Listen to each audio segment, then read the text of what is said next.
Hakikat istinja yaitu membersihkan diri dari segala macam najis batiniah. Kalau kita kenal di dalam fikihnya, dalam syariat dikenal dengan istilah najis mukhaffafah,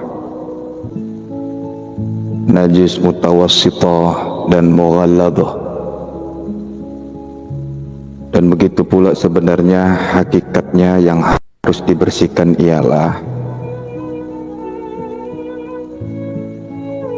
apa ghaflah atau sifat nafsu mazmumah dan syirik yang melekat dalam diri. Itulah yang sering kita bincangkan. Inilah kajian dasar sebenarnya dalam fikih maupun dalam hakikat. Istinja kita itu bukan hanya sekedar membersihkan kotoran najis yang secara fisik lahiriah, tapi yang paling penting adalah najis batiniah yang harus kita istinjain.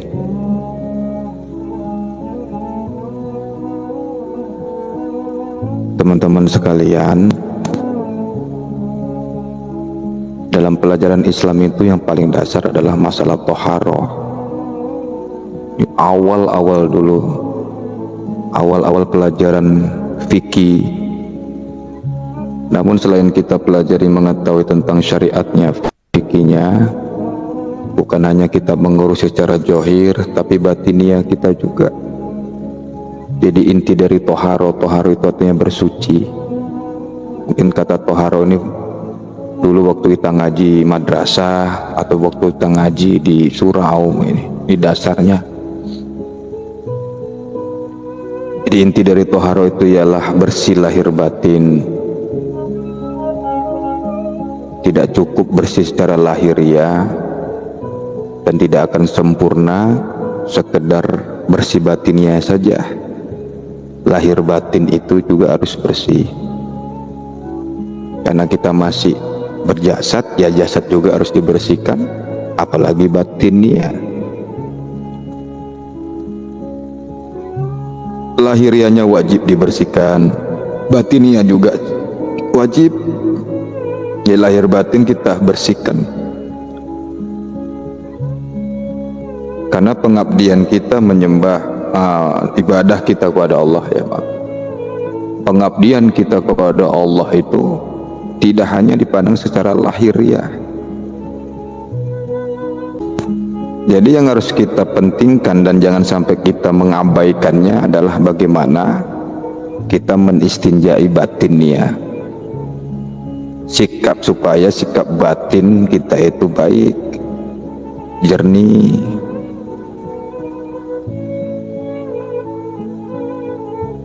Ini walaupun kita sudah bisa umpamanya membersihkan batinia, itu bukan berarti kita meninggalkan hal-hal yang lahir.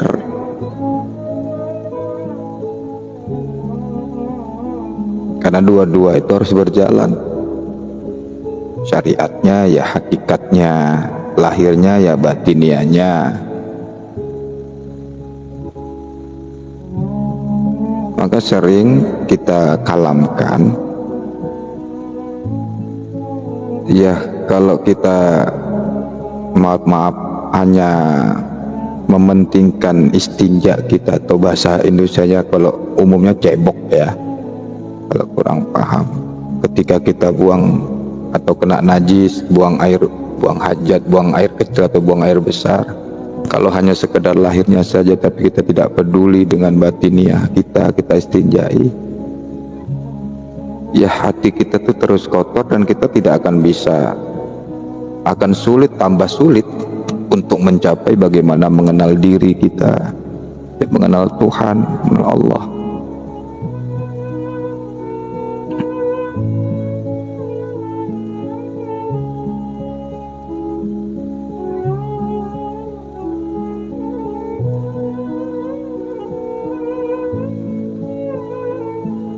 Maka Islam itu sangat dikatakan sangat sempurna, agama yang menyelamatkan umatnya bagi penganut-penganutnya. Kebersihan lahir batin itu diajarkan tidak hanya diajarkan secara lahiriah, lebih-lebih batiniah.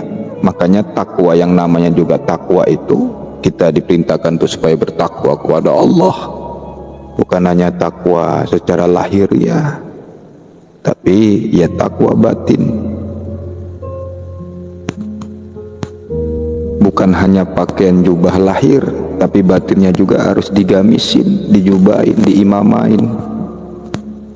Jangan sampai lahir kita pakai imamah, hobi pakai jubah, pakai sorban kayak Batman, tapi batin kita itu telanjang. Nauzubillah min zalik.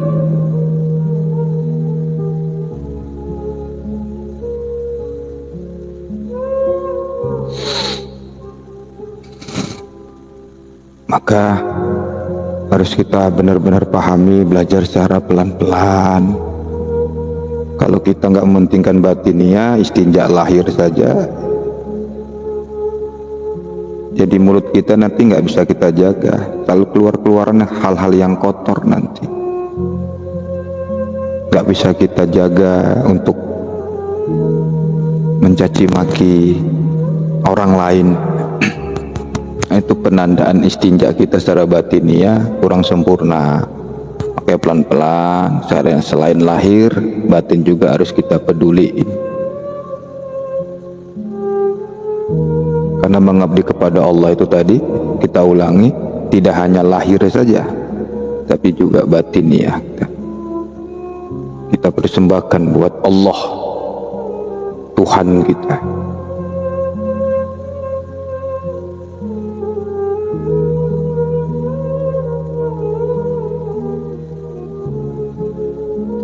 Kalau secara lahiriah mungkin kita sudah ngerti ya, apa itu najis mukhaffafah, najis mutawassithah, najis mughalladzah. Najis mukhaffafah itu najis yang ringan, mutawassit itu najis yang pertengahan, mughalladzah itu najis yang besar.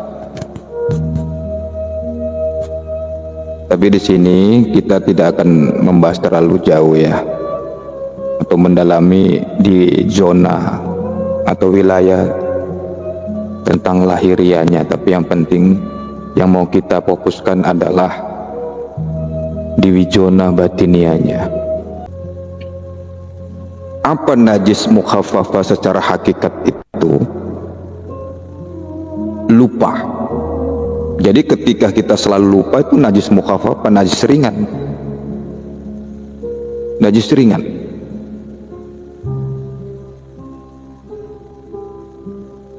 Apa maksudnya yang lupa itu? Lupa mengingat Allah, lupa untuk beribadah, lupa berbagai macam-macam lupa yang harus dibersihkan. Itu najis mukhaffafah, itu dalam hakikatnya lupa itu najis. Jadi lupa kepada Allah itu najis lah, itu najis ringan. Udah nilai karo Gusti Allah itu. Maka untuk menindih kelupaan ini dalam tasawuf ataupun khususnya di majelis thariqah itu diajarkan supaya membiasakan menyebut nama Allah sebanyak-banyaknya. Allah, Allah, Allah, la ilaha illallah. Kita disuruh latihan terus Allah, Allah, Allah. Baik lisan, hatinya, sampai kepada ruh, jiwanya, matanya, rambutnya, mulutnya, telinganya, tangannya, darahnya, semua.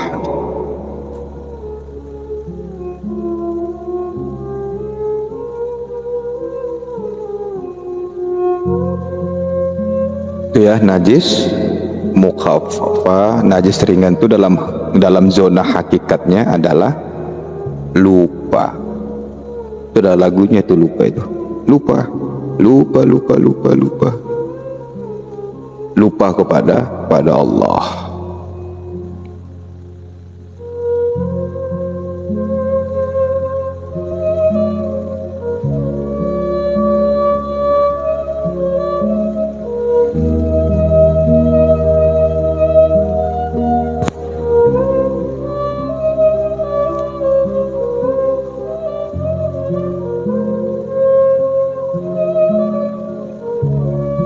lupa itu dalam bahasa kajiannya ghaflah, dalam bahasa Quran ghaflah, lupa. Kalau bahasa pasarannya goplah, main-main apa itu, main kartu itu goplah gitu,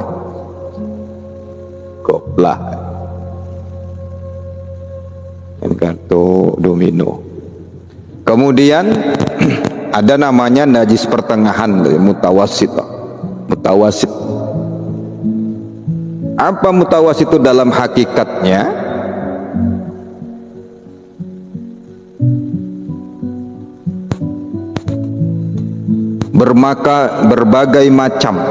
Berbagai macam kemaksiatan lahiriah atau nafsu-nafsu, keinginan-keinginan syahwat.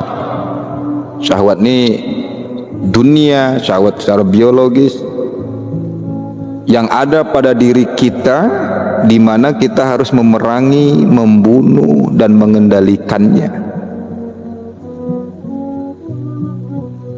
Ada nafsu yang harus dikendalikan, ada nafsu yang harus dibunuh. Apa contoh nafsu yang harus dibunuh itu? Takabur, riya, ujub, dan itu nggak ada toleransi itu. Harus benar-benar dihilangkan dari diri kita.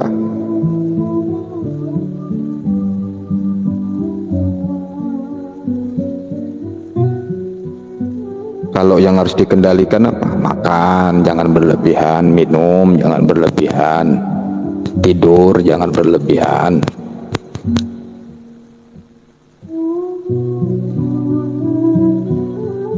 Melek boleh kelebihan.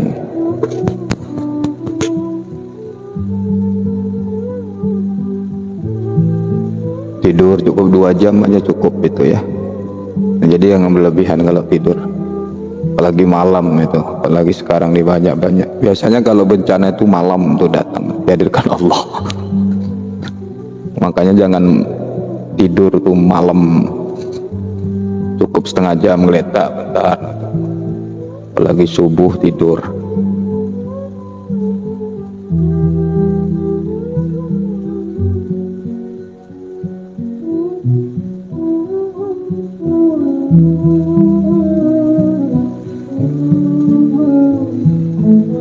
Maka itu yang harus kita kendalikan, dan harus di mana yang dibunuh, penyakit nafsu yang penyakit yang harus dibunuh dan harus dikendalikan.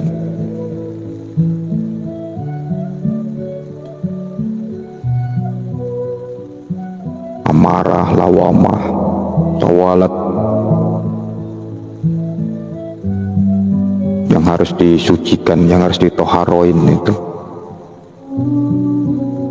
Ini jihad yang paling besar itu, lebih besar daripada, lebih besar dari perang Badar. Waalaikumsalam warahmatullahi wabarakatuh.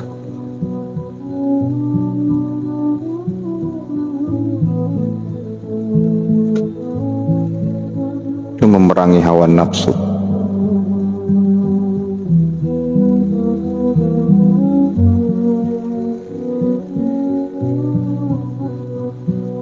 Kemudian akhirnya kita dari dua najis yang kita sebutkan tadi, kita akhirnya memahami najis yang berat itu, najis mughalladhah itu. Kalau dalam fikihnya apa? ANJING ya, dan bab 2, bab 1 anjing dan babi itu al-mughalladhah, najis yang berat. Tapi secara hakikatnya apa? Akidah, kesyirikan itu, ketauhidan yang miring, kesyirikan. Apalagi syirik ini dosa yang tidak diampuni sama Allah, karena kita sudah berani-berani menduakan Allah dan membuat Allah cemburu, dan Allah tidak mentolerir kesyirikan ini.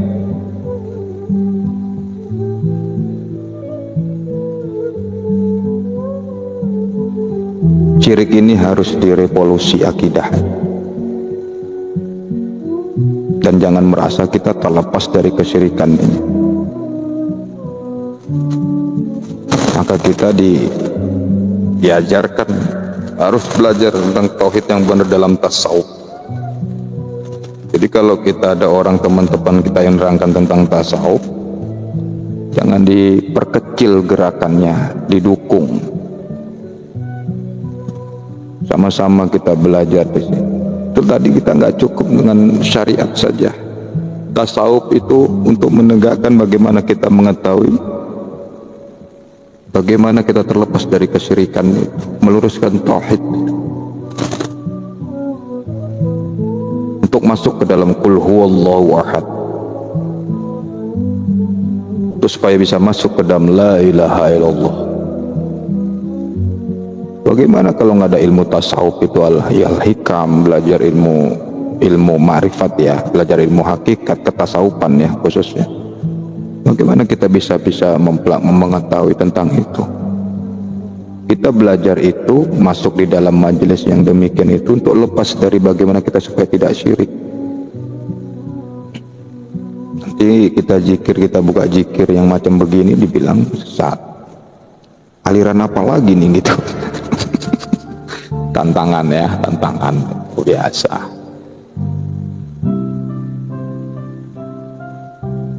Aliran apa lagi nih? Itu dia.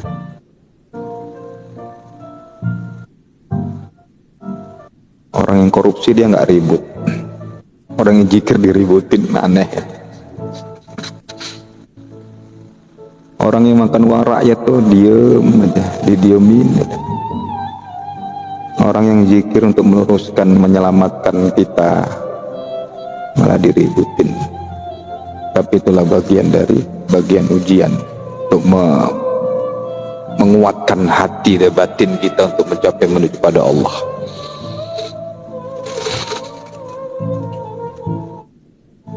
Dan itulah fungsinya bagaimana kita belajar itu supaya kita memahami dalam memandang Allah. Tidak hanya dalam lisan saja.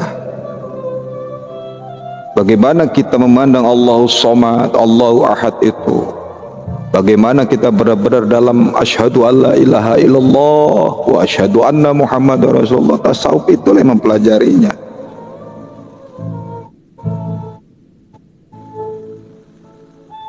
Ini supaya apa? Supaya kita terlepas dari najis muhallal tadi.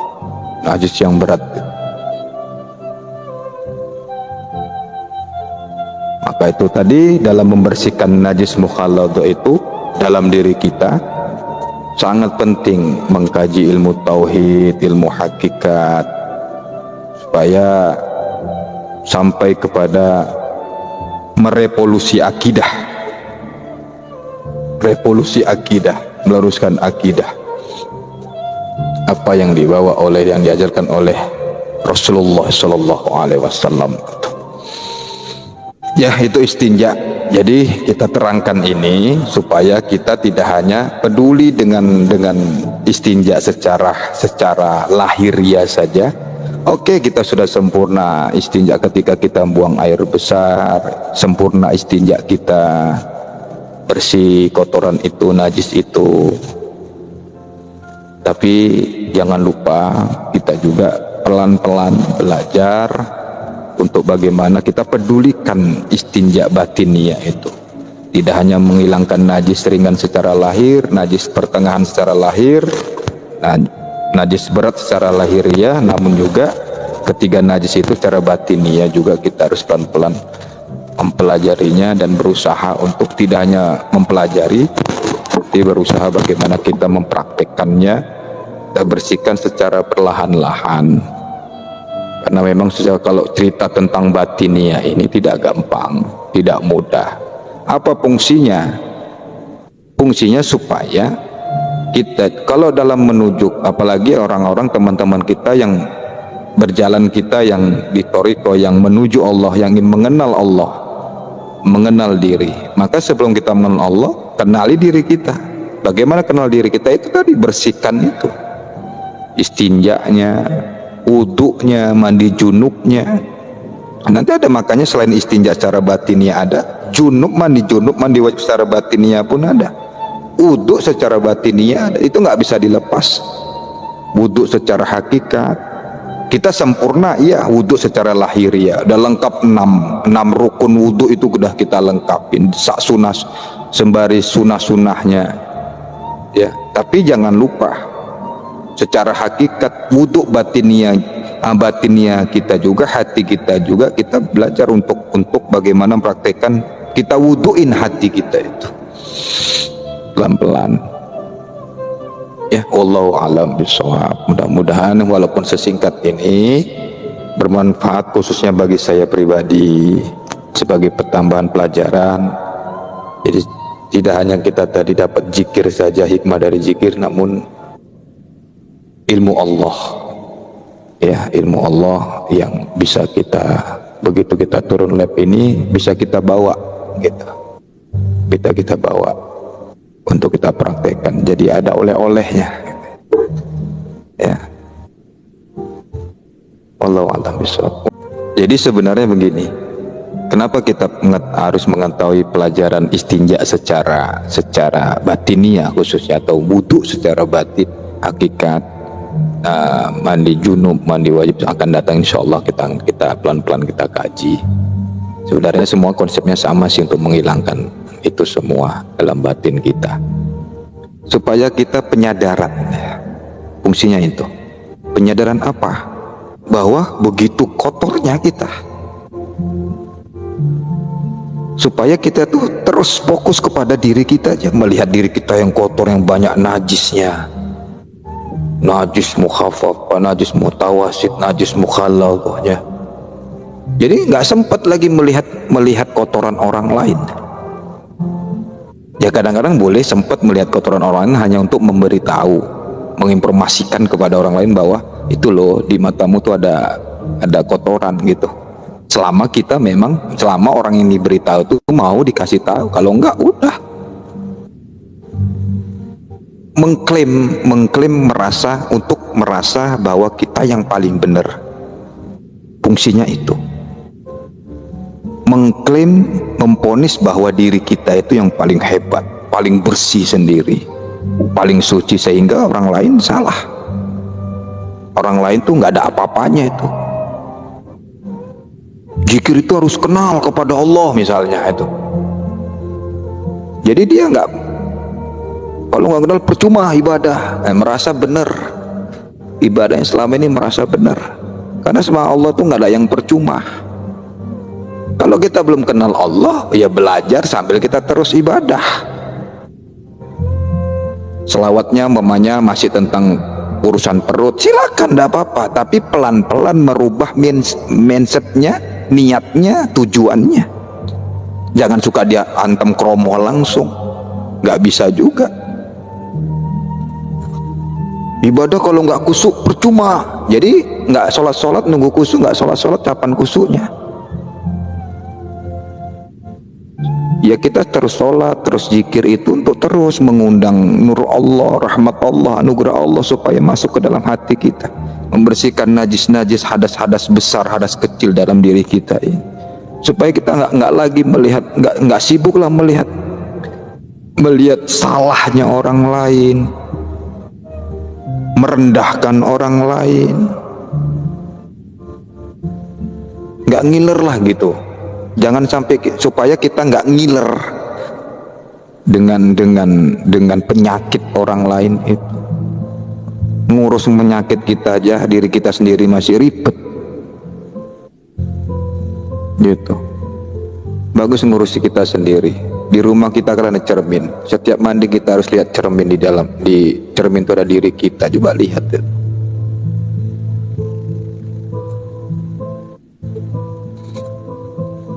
Fungsinya, tujuannya untuk itu, supaya kita enak. Kita sholat membawa kesombongan juga nggak asyik, membawa amarah itu juga, ibadah zikir itu juga nggak enak. Lagi kesel sholat, mana ada enaknya itu. Lagi sholat baru nengok boroknya orang lain, nggak ada enak itu. Bacaanmu salah itu, harus harus belajar lagi gitu, cari guru sono gitu. Kalau mau belajar kemari itu yang lain salah itu gawat tuh, hati-hati gitu.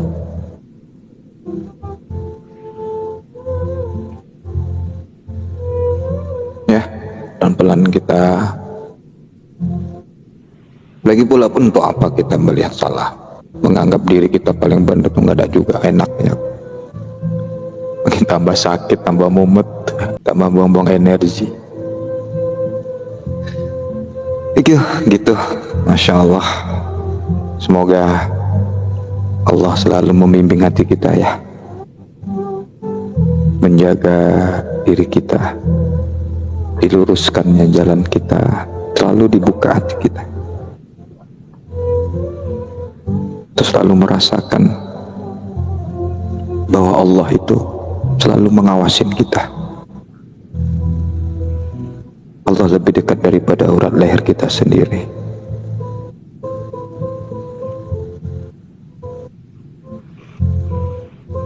Allah lebih dekat daripada urat leher kita sendiri. Dan kita semua akan tercatat nama kita sebagai, diakui sebagai umatnya Rasulullah Shallallahu Alaihi Wasallam. Ditunggu kita, sholat ditunggu beliau, tidur selalu dibawa beliau ketika jasad ini tidur gitu. Dikumpulkannya oleh beliau dengan sahabat-sahabat beliau yang terdahulu, para wali-wali Allah, para nabi itu.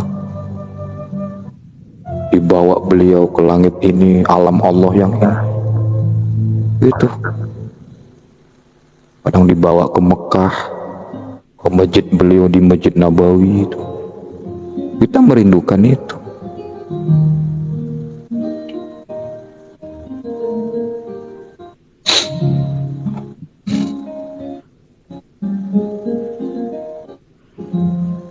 Jadi kalau kita selalu lihat boroknya orang lain, gimana Rasulullah mau membawa kita, memberikan syafaat buat kita?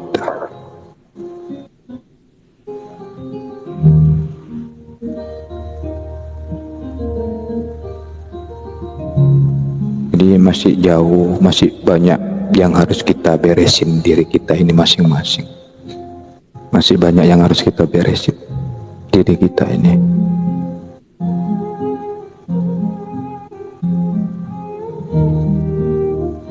Allahumma sholli ala sayyidina Muhammad wa ala ali sayyidina Muhammad.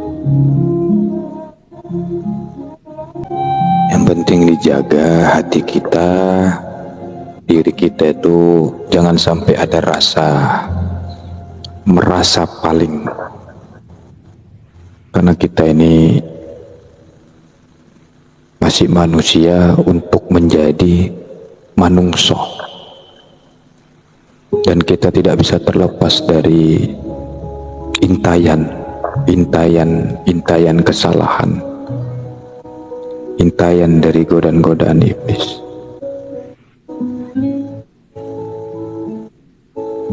Kalau nggak ada itu enak banget, nggak ada hiruk pikuk dunia ini, semua cepat bisa kenal sama Allah.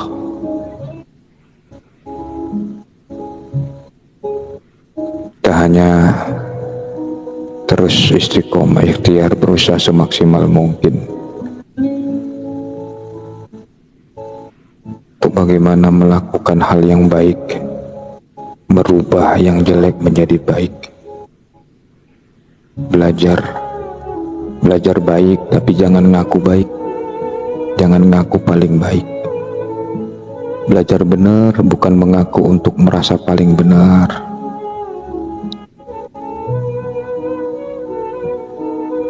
Semuanya belajar.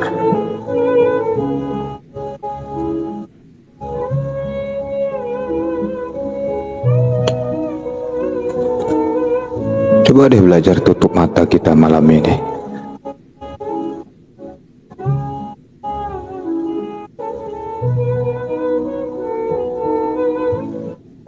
Yang Allah sudah anugerahi berapa tahun kita di dunia ini? 30 tahun, 40, 50, 60 tahun.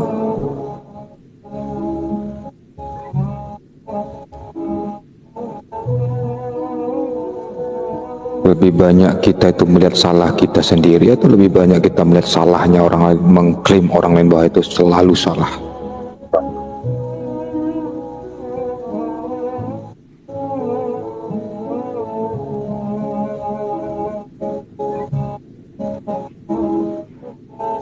Lebih banyak kita merendahkan diri kita atau lebih banyak kita merendahkan diri orang lain?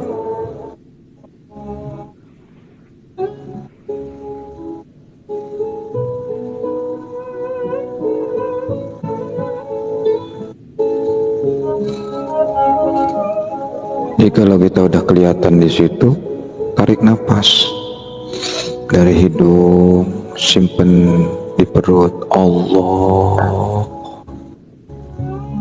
Allah. Seberapa tahannya, buang dari mulut tuh.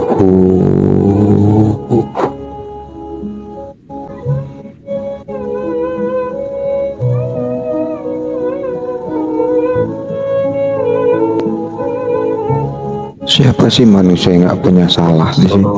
Siapa sih di antara kita yang hari ini yang mungkin hadir, berapa mata memandang yang gak pernah melakukan maksiat, dosa, kesalahan? Siapa orangnya? Ada yang mengklaim diriku gitu?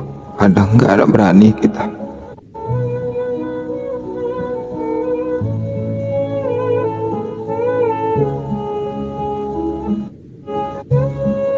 Jadi kalau kita sudah sadar kita merasa punya salah dan pernah melakukan kemaksiatan, pernah punya kehidupan perjalanan hidup yang dulu mungkin kita seorang pemaksiat,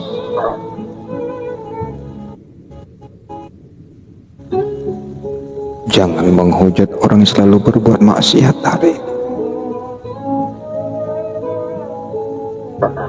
Justru kita pandang dengan pandangan kasih sayang kepada mereka.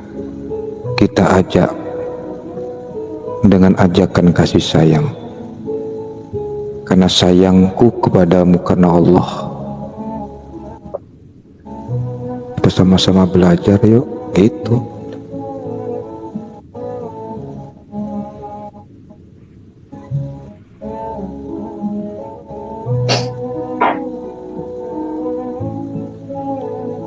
Jadi kita nggak bisa terlepas dari intayan setan. Setan ini adalah satu keburukan dalam diri pikiran kita.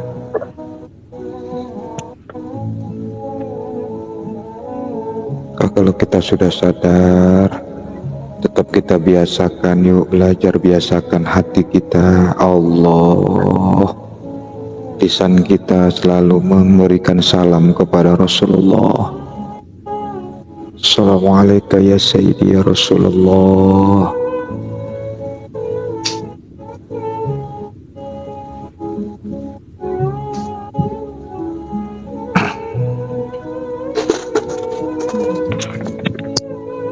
Ya, belajar kita terus, semua kita belajar.